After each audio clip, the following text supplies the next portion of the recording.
भागवत धर्म के संस्थापक श्री कृष्ण। भक्ति आंदोलन के प्रारंभ अलवर संतों ने किया था।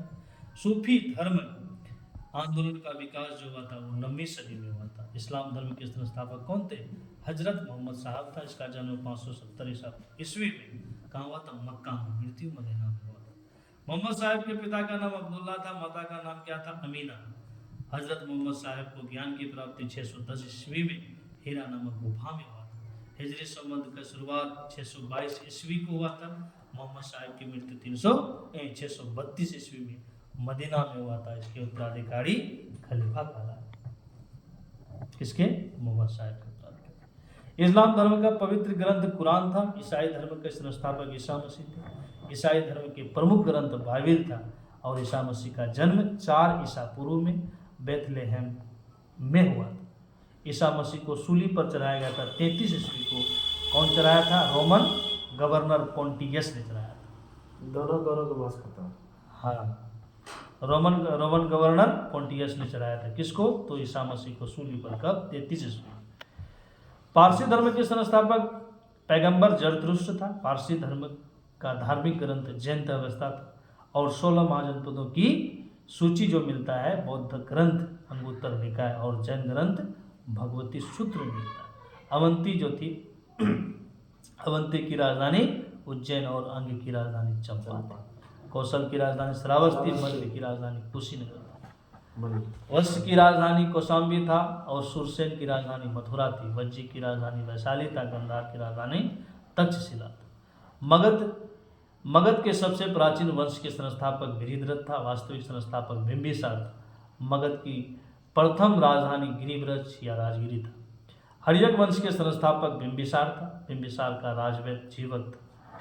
बिंबिसार की हत्या अजातशत्रु ने की थी। अजातशत्रु कुनिक की हत्या कौन किया था? उदयन ने किया था। अजातशत्रु को कुनिक कहा जाता है।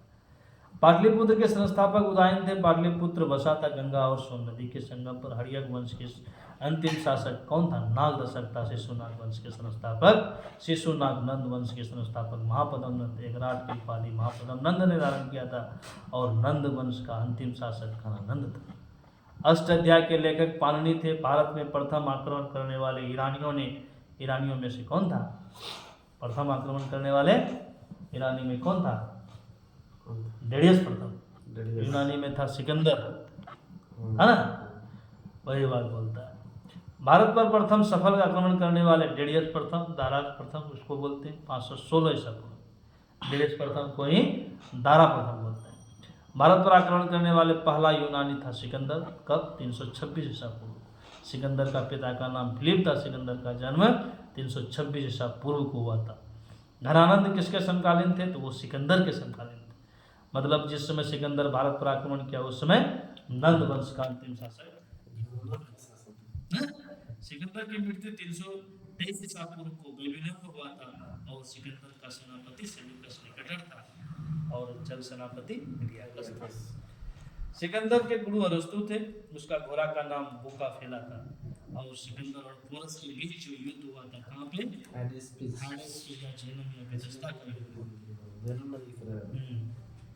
मौर्य वंश के संस्थापक चंद्रगुप्त मौर्य था। मौर्य वंश का प्रचलित मुद्रा पन था और सुदर्शन चिन्ह का निर्माण चंद्रगुप्त मौर्य ने करवाया था। और चंद्रगुप्त मौर्य के अनुयायी किस धर्म से थे? तो जैन धर्म। चंद्रगुप्त मौर्य ने किससे दीक्षा ली थी? भद्रबाहु से लिया था।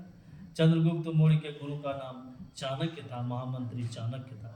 और चाणक्य का अन्य नाम विष्णुगुप्त कौटिल्य था। कौटिल्य द्वारा रचित अर्थशास्त्र की पुस्तक राजनीतिक से संबंधित है। और इसकी तुलना जो किया गया है मैकियावेली के प्रिंस से किया गया।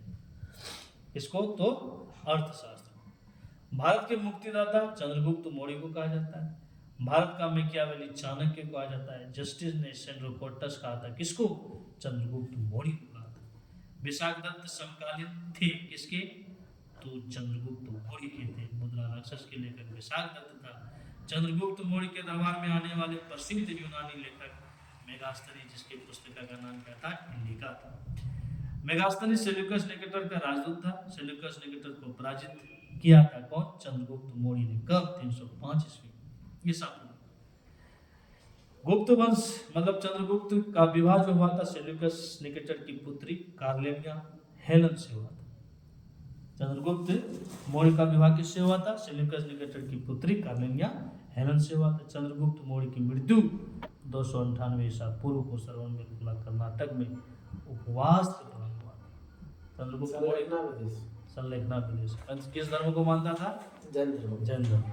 श्रवणबेलगोला में गोमतेश्वर की विशाल प्रतिमा को किसने बनवाया था? तो चामुंडराय ने बनवाया था। कब? 983। चामुंडरा। हाँ, चंद्रगुप्त मौर्य की